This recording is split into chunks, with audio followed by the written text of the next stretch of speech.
If you are a fan of real-time strategy games, you've surely heard of Command & Conquer, or at least played one of the games in the series. If you know nothing at all about games like these, that's perfectly fine. This video is for everyone. Before we get into the main part of the video, let's take a quick look back at the history of the Command & Conquer franchise to get a better overall picture. Command & Conquer is a real-time strategy franchise that is extremely popular and is often considered one of the pioneers that helped define the genre from the very beginning. These games share several common traits, including easy-to-learn gameplay, fun, innovative mechanics, and impressive graphics. The game also features a fairly deep storyline, especially in the Tiberium series. Moreover, the campaign mode also features live-action cutscenes performed by real actors. The series was originally created by Westwood Studios before being acquired by Electronic Arts. Around the year 2000, Command & Conquer entered its golden age with legendary titles like Tiberian Sun, Red Alert 2, and Generals. These are games that remain widely beloved even to this day. Honestly, almost every game in this franchise is engaging and exciting, even with the later titles developed by Electronic Arts. I have to say that Tiberium Wars is truly a masterpiece. But eventually, something changed, and it became a tragic conclusion to a franchise with so much potential. There is a game called Command & Conquer, but it has absolutely nothing in common with what that name stands for. Command & Conquer 4, Tiberian Twilight. Actually, there's also this, but that's a different story. Command & Conquer 4 is the latest title in the series developed by Electronic Arts. And when I say latest, the game was released back in 2010, meaning it's been 15 years at the time of this video. For a fan of the series, it's truly heartbreaking to think about. So, what actually happened? If you are a fan of the series, this is a dark chapter in its history, a truly bitter end. But this video isn't just here to bash a game that should have been forgotten years ago. It's about looking at the situation from a broader perspective. How did everything end up like this? And how this impacted the future of the entire real-time strategy genre as a whole. In this video, we're going to break down every piece of the puzzle.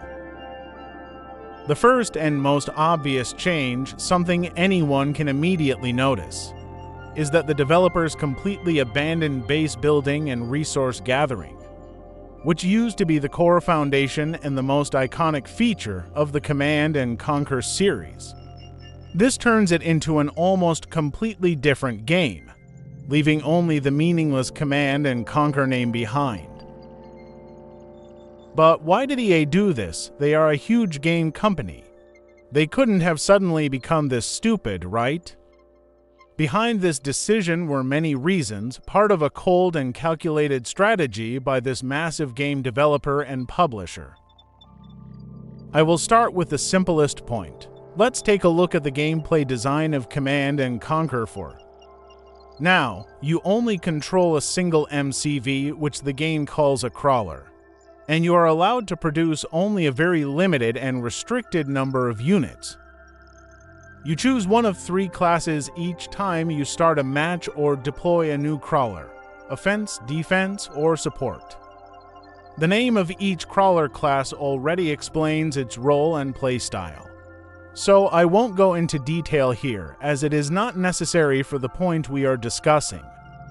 To win the game, you have to move across the map and capture bases called Tiberium Control Network.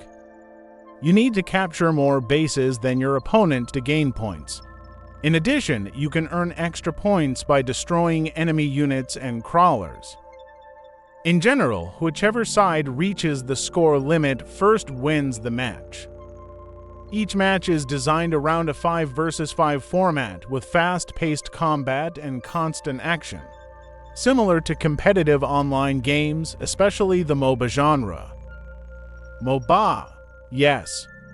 Looking back at history, around 2010, we were entering the era of a newly emerging strategy genre called Multiplayer Online Battle Arena, or more commonly known as MOBA.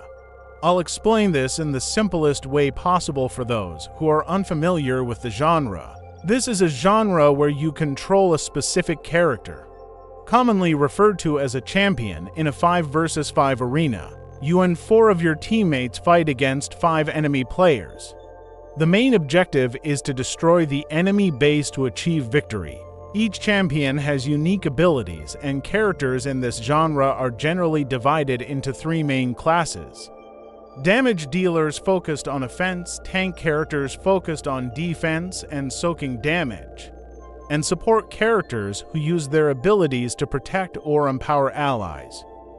Going back to Command & Conquer 4, you can clearly see that Multiplayer Online Battle Arena was exactly Electronic Arts' vision. But the question still remains, why did they do this? They could have developed a completely different game without using the Command & Conquer name. Let's continue. At that time, EA began to see the huge potential of the MOBA genre, especially after witnessing the success of Dota and League of Legends. They were particularly targeting the massive Asian market, where most players preferred free-to-play competitive online games, titles that were simple in design, fast-paced, and easy to pick up.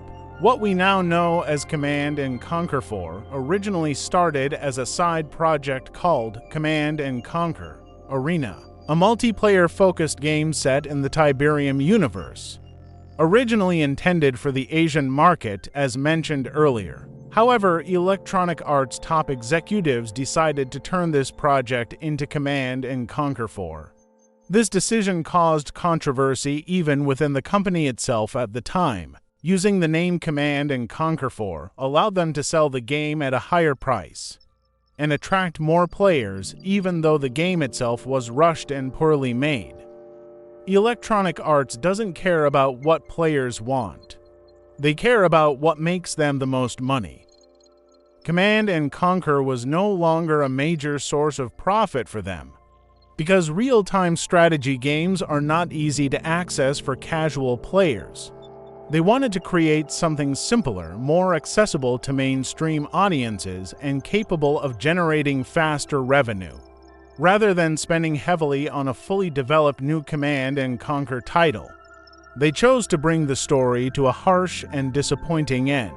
The release of Command & Conquer 4 and the end of a legendary franchise was not just a simple mistake. As I explained earlier in this video, it was a deliberate decision made by a greedy corporation and manipulative executives.